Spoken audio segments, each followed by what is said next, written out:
अगर हम आपसे ये सवाल पूछें कि भारत के पहले प्रधानमंत्री का नाम क्या था, तो आप यही कहेंगे कि देश के पहले प्रधानमंत्री पंडित जवाहरलाल नेहरू थे। भारत के छोटे से छोटे स्कूल और बड़ी से बड़ी यूनिवर्सिटी के छात्र यही जवाब देंगे, क्योंकि बचपन से ही भारत में स्कूल की किताबों में यही इतिहास पढ़ाया गया है। आपकी कोई गलती नहीं है, लेकिन ये बात पूरी तरह सच नहीं है। सच ये है कि पंडित जवाहरलाल नेहरू से भी पहले भारत की पहली आजाद सरकार के पहले प्रधानमंत्री नेताजी सुभाष चंद्र बोस थे। शायद आपको इस बात पर यकीन नहीं होगा, लेकिन इसमें आपकी कोई गलती नहीं है। आजाद भारत में सरकारों ने कुछ खास किस्म के इतिहासकारों को ही मान्यता दी और इन इतिहासकारों ने भारत के इतिहास से जुड़ी बहुत सारी महत्वपूर्ण घटनाओं को आपसे छुपा लिया। नेताजी सुभाष चंद्र बोस भारत की पहली आजाद सरकार के प्रधानमंत्री, विदेश मंत्री और रक्षा मंत्री थे, लेकिन यह बात कभी भी आपको बताई नहीं गई, न ही आपको पढ़ाई गई। भारत सरकार ने आज एक बहुत बड़ा फैसला लिया है। इसी महीने 21 अक्टूबर को भारत की पहली आजाद सरकार की 75वीं वर्षगांठ मनाई जाएगी। इस सरकार को आजाद हिंद सरकार कहा जाता है। यह सरकार 21 अक्टूबर 1943 को बनी थी और इसका अर्थ यह हुआ कि भारत की मौजूदा सरकार ने सुभाष चंद्र बोस द्वारा स्थापित आजाद हिंद सरकार को मान्यता दे दी है। इस मौके पर प्रधानमंत्री नरेंद्र मोदी लाल किले का दौरा करेंगे और वहां आजाद हिंद फौज संग्रहालय का उद्घाटन करेंगे। इसके अलावा इसी वर्ष 30 दिसंबर को प्रधानमंत्री मोदी अंडमान निकोबार जाएंगे, क्योंकि करीब 75 वर्ष पहले 30 दिसंबर 1943 को ही अंडमान निकोबार में पहली बार सुभाष चंद्र बोस ने तिरंगा फहराया था। ये तिरंगा आजाद हिंद फौज का था और ये भारतीय जमीन पर आजादी की पहली निशानी थी।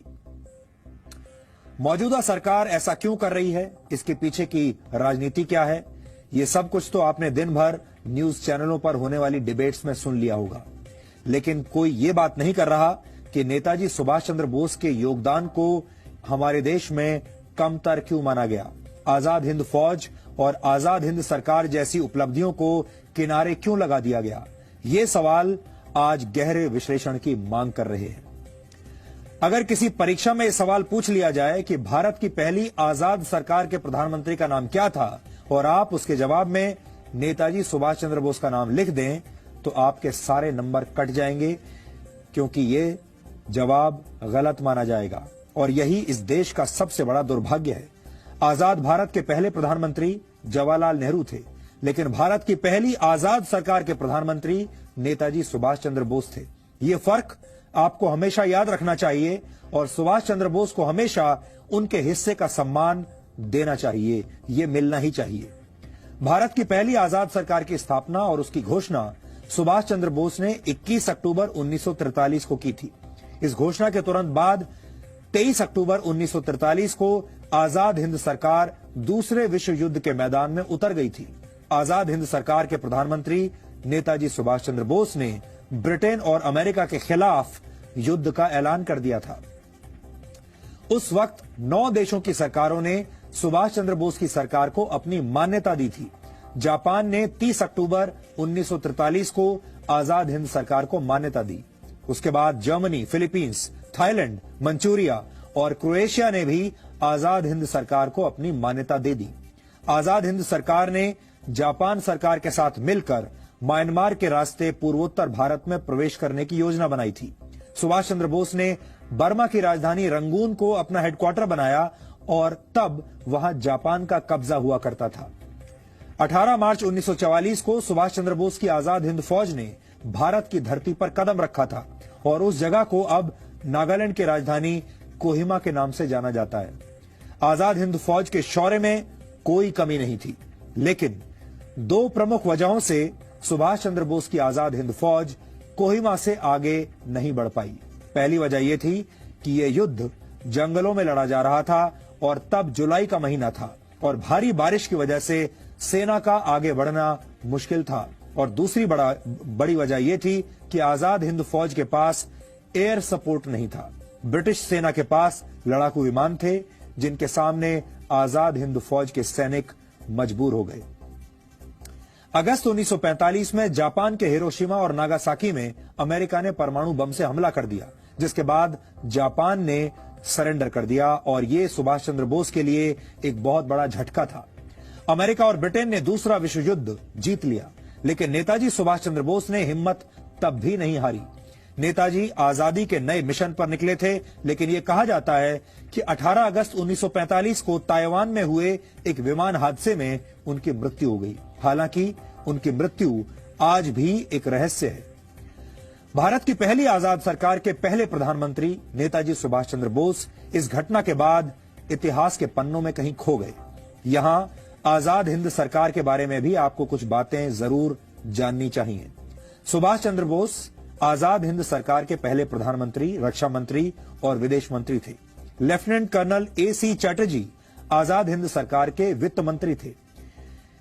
S.A. अय्यर आजाद हिंद सरकार के प्रचार मंत्री थे। रास बिहारी बोस को आजाद हिंद सरकार का सलाहकार बनाया गया था और इस सरकार की स्थापना करते वक्त नेताजी सुभाष चंद्र बोस ने यह शपथ ली थी कि ईश्वर के नाम पर मैं ये पवित्र शपथ लेता हूं कि भारत और उसके 38 करोड़ लोगों को आजाद करवाऊंगा। ये उनकी शपथ थी। आजाद हिंद सरकार ने यह तय किया था कि तिरंगा झंडा भारत का राष्ट्रीय ध्वज होगा। विश्व प्रसिद्ध साहित्यकार रविंद्रनाथ टैगोर का जन गण मन भारत का राष्ट्रगान होगा और लोग एक दूसरे से अभिवादन के लिए जय हिंद का प्रयोग करेंगे। नेताजी सुभाष चंद्र बोस की कथित मृत्यु के बाद भी ब्रिटेन और अमेरिका की खुफिया एजेंसियां पूरी दुनिया में उनकी तलाश करती रहीं। ये वो दौर था जब अहिंसा के पुजारियों पर लाठियां बरसाना अंग्रेजों का बहुत प्रिय शौक था, लेकिन सुभाष चंद्र बोस ने खून का बदला खून से लेने की नीति पर काम किया। ये सुभाष चंद्र बोस द्वारा छेड़ा गया रक्त रंजित संग्राम था, जिसमें अंग्रेजों की सेना के 45,000 से ज्यादा सैनिकों की मौत हुई थी।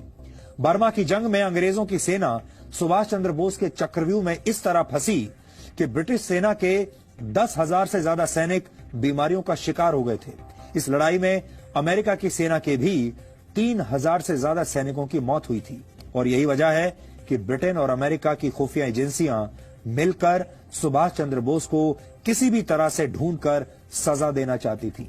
अंग्रेजों ने उन पर हजारों अंग्रेज सैनिकों की हत्या के आरोप लगाए, लेकिन ये आरोप सुभाष चंद्र बोस के लिए किसी मेडल से कम नहीं थे।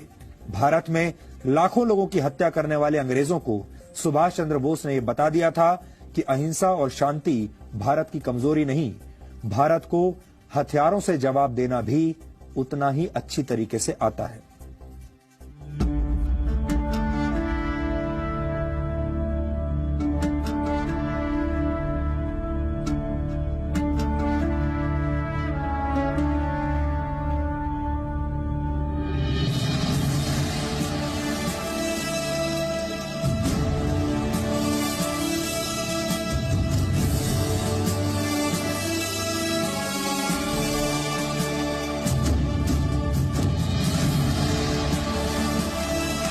पहली बार तिरंगा एक आजाद सरकार के तौर पर नेताजी सुभाष ने 30 दिसंबर 1943 को इसी जगह पर फहराया था।